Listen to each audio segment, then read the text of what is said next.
Mata Pasuruan kelas 9C, nomor absen 22. Di video kali ini saya akan mempraktekkan bagaimana cara membuat tapai singkong.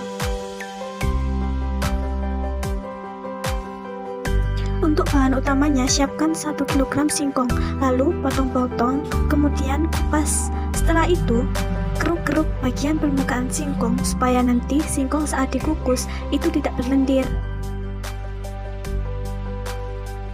Setelah itu, cuci bersih singkongnya beberapa kali, pastikan singkongnya sampai bersih, keset, dan tidak licin. Setelah itu, siapkan kukusan yang sudah mendidih, kemudian masukkan singkong ke dalam kukusan, dan kukus sampai matang kurang lebih 30 menit.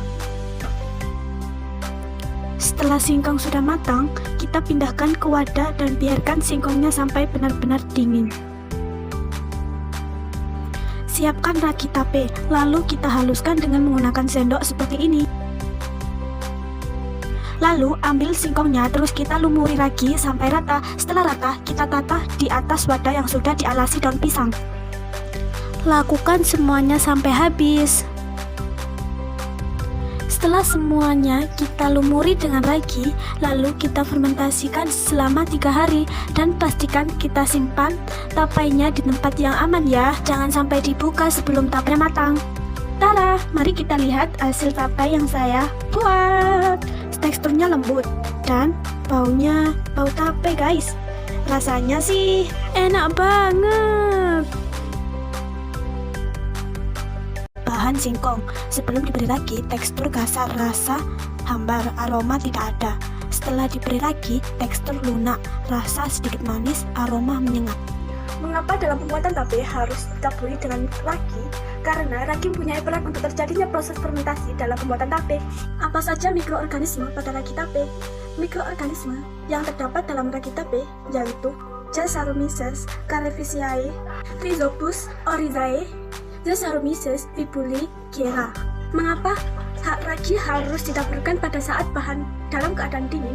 Karena mikroba yang terdapat dalam ragi tidak bisa hidup dalam suhu tinggi.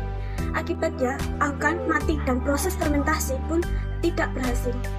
Mengapa dalam pembuatan tapai harus ditutup dengan rapat? Agar tidak terkontaminasi dengan organisme lain seperti bakteri, pembusukan, jamur, ataupun semut.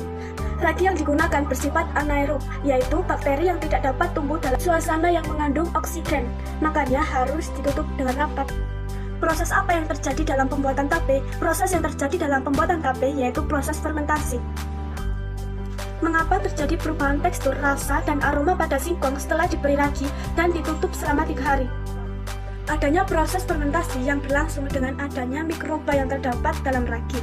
Dan dalam proses fermentasi terdapat reaksi karbohidrat, diubah lagi menjadi alkohol, karbodioksida, dan energi yang membuat terjadinya perubahan tekstur, rasa, dan aroma.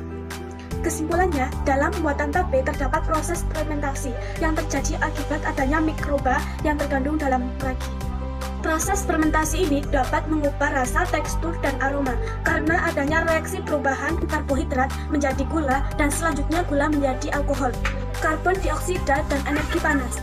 Itu saja yang bisa saya sampaikan, semoga bermanfaat. Sekian, terima kasih. Wassalamualaikum warahmatullahi wabarakatuh.